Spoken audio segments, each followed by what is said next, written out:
brighter color. Right. But yeah, they're actually a little bit more dull, which is pretty interesting. What they'll do is fly into back What is she caves doing? and make that Oh, repeated this is noise, Amelia. She's a and it scares Merlin all the bats falcon. out and they hunt them. They also use it to signal if they want. So loud. Yeah. So hungry. Yeah. What's their natural habitat? Yeah, so Merlins will This typically is live when she's a in reptile. the central United States. So it's actually pretty impressive that she actually came here because she was found. They are a migratory bird, but they don't normally migrate through New York State. She doesn't have So the fact that she's here is actually pretty cool. But they live in more open areas, and or on the edges of forests, where they'll then like fly across the ground to try and catch the Where in prey. America would they normally live? So they're mainly in like the central or southern part of America, and then they'll migrate to the south, I believe South America. What place can you like not well America? What place can you like not find them? Basic cross most factors. So you can find a lot of birds in a lot of different places. Since she's mainly in like more southern eastern United States or southern central, it's pretty impressive that she made it up to New York State. So she's not really common in this type of area. Yeah. Are they independent? Like, are they independent? Like, do they fly in like flocks? Yeah, so she actually flies, most falcons will fly by themselves when they migrate. She, I believe, flies alone in migration. Some of the hawks will actually fly in groups. But yeah, so she's mainly independent. However, they do sometimes will hunt with other merlins and do fun things. So they do meet up to reproduce, but like during migrations and stuff, they typically stay. Would there be in South America? Yeah. Would they be found like in this area? So the merlin's actually not very common in this area. So you might see one, but it's very, very, very rare.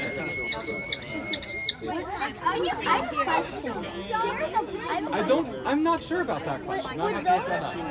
Those like eat another one of them if they had to? So they typically don't hunt birds that are bigger than them.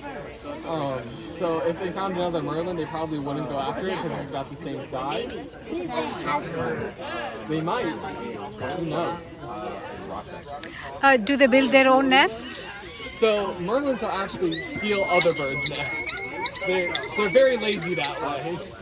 So they will actually find a nest that other birds built during their mating season and use them for their nesting. Wait, where you going? Like, where do they stand in the food chain? Are they like tertiary? I believe that they would be a tertiary consumer. They're not really apex predator because they can be hunted by the great horned owl. But yeah. Are there great horned owls around here? Yeah. In this area, there's definitely a lot of great horned owls. Great horned owls are very common across all of the United States. Anything that's smaller than them. Reptiles are also pretty opportunistic, so they'll take What's quail? Why is it they'll take mammals. So she is a very talkative bird, and well, typically, I know, I'm sorry, that's too much for the birds. Merlins are fairly talkative, however, she is also very much a drama queen and will make her presence known at any possible moment in time. So the interns would like to say she is the first thing we hear in the morning and the last thing we hear at night. What is this guy over here? Is that a red tail hawk? Yep, so Jahan over here is holding a red tail, and then Ash on the and then Ash is a broadwing, and then on the far end is an eastern screech owl. But it would be unlikely. This is a Merlin falcon. What are you feeding them? She's eating quail right now. Quail? Yep. Quail. That's quail. It's a type of quail. Yeah, it's another type of bird. What does that commonly look like? It has a So these guys will eat anything from like smaller mammals to small birds, and even the occasional insects. So they're pretty opportunistic. Oh, you need this. Yeah. Isn't that Well, awesome? So if they're always flying around and once they find a nest, will they like stay there or will they like leave after like 2 days? Yeah, so they'll typically during mating season they'll nest there, lay a clutch of eggs of about 2 to 3 eggs in size. But after mating and nesting is over, yes, you ate all of your food. After mating and nesting is over, they'll typically leave the nest and they won't return to that same area. So, but some other birds will return to that same area every year, How do but they they won't. themselves from like predators like the great horned owl? So she actually, yeah.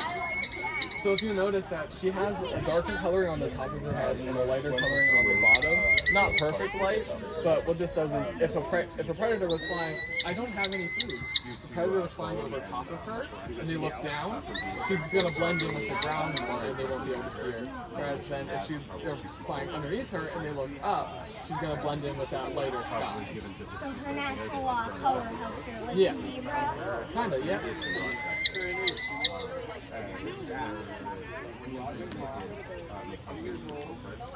How sharp are those claws? Like, could this thing cut you really bad with those claws? So we typically keep their talons pretty short and trim because they also potential risk of hurting themselves, like if they were to foot themselves. So we typically keep them. What are you looking for? Girl, you ate your food. You have to eat it. But they're sharp enough to be able to, like in the wild, to be able to puncture prey. Yeah.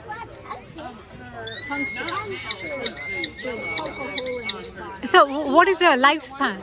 They find a way to like store it. So falcons will typically eat all their food at once. They don't really actually store their food. What is the lifespan of the bird? So I believe these guys can live up to 10 years in the wild. But in captivity, of course, that's going to be much, much more. So they are captive in the ornithology lab, So or what they're is it? not in the lab of ornithology. We're the Cornell Raptor program, so we actually have our own facility separate from the lab of ornithology. Where is it? It's a little past the vet school. Oh, what is the name you said? Oh, the Cornell Raptor program. So you have what kind of birds there? Animals, birds? So we typically have birds of prey, so like our hawks, falcons, owls, and some of our typically vultures. We also have a crow, not really a bird of prey, but just fun to have around. But yeah. How does you differ with the ornithology department? What's the difference? So the lab of ornithology typically does like a lot of lab stuff. We do a lot of like collaborations with them. Like if they're doing a research project and they want to use some of our birds, we'll typically let them use our birds for research. So we do partner with them sometimes, but we are our own separate entities because we don't really do much research. We're more of a rehabilitation and education center. Are they fast enough These to, guys? Yeah, like fast enough to outspeed other birds. Yeah, they're typically pretty fast. I'm unsure of her top stooping speed. So stooping is whenever a bird's gonna go like fly straight down. That's typically the fastest that falcons will go. I know the peregrine falcon can typically reach up to 240, 270 miles per hour in stooping. So she could probably get up a little bit faster than that, or not. Sorry, not a little bit faster than that. Close to that, but not as fast. Why are they so talkative? Like, are they calling? Yeah, so these guys will use this call in like mating and also in hunting. So an interesting thing about this call is sometimes merlins will hunt in pairs. So one merlin will stay outside like a cave, and the other one will fly into the cave, and then use this call to flush out bats to the outside of the cave. So the other merlin will be waiting to attack and kill the prey. Oh, we got a question here. I have a selfie of those at my house. Yeah? Interesting. That one. You want one? Oh, okay. The Bird ID app is called Merlin. Is there a reason for that? I have no idea. Yeah. It's interesting. Yeah. I just pulled it up to see. Yes, it knew that was a Merlin. But then I noticed it was called Merlin. Yeah. Did not know that. Yeah. So she's a merlin, which is a type of falcon. Yeah.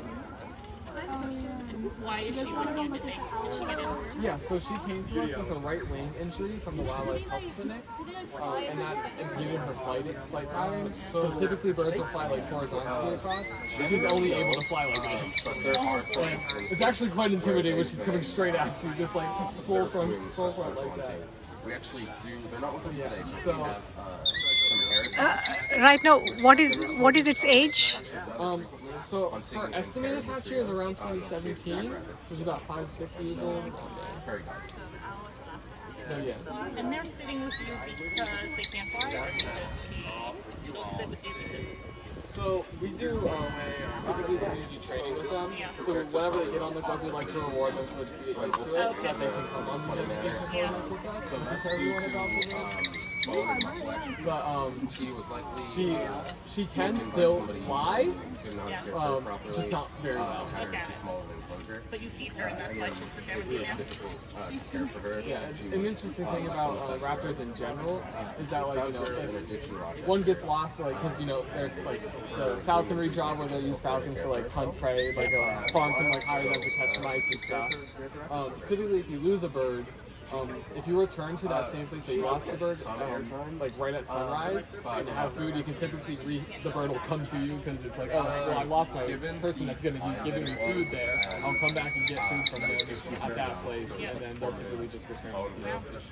And when she's talking like that, that's just what she does. Yeah, so merlins are pretty, normally a pretty talkative bird. However, I like to think she's more talkative than the others just because she's a drama queen and wants everyone to know where she is at all times.